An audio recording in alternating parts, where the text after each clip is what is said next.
Hello வணக்கம், இது உங்கள் சிவி ஜோன். எல்லாரும் எப்படி இருக்கீங்க? இப்போ பார்த்தீங்கன்னா பணப்பெட்டி 2.0 செகண்ட் டாஸ்க்கு வந்தாச்சு. ஸோ அதில் பார்த்தீங்கன்னா ஃபஸ்ட்டு வந்துட்டு நம்ம சபரி தான் வந்து கிளம்புனாரு. அது எப்படின்னா ஒரு டேபிள் இருக்குது, சுற்றி வந்துட்டு 3 எல்லோ கலர் பால், சுற்றி வந்துட்டு ரெட் கலர் பால் நிறையா இருக்குது. ஊதியே வந்துட்டு ரெட் பாலை மட்டும் தள்ளணும். மீதி எல்லோ இருக்கிற பால்லாம், எல்லோ கலர் பால் அங்கேயே இருக்கணும்.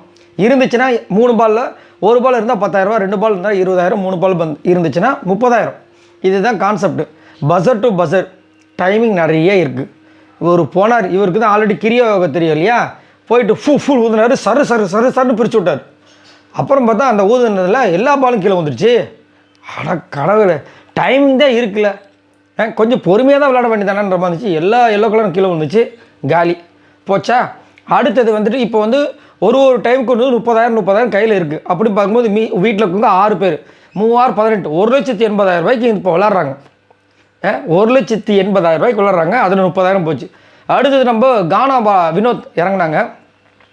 கானா வினோத் எப்பயுமே வந்து இந்த கேமில் வந்து அவர் வந்து ஒரு சம்பவம் பண்ணுவார். ஸோ அவர் போயிட்டாவது என்ன பண்ணார், ஒரு 10,000 வின் பண்ணார்.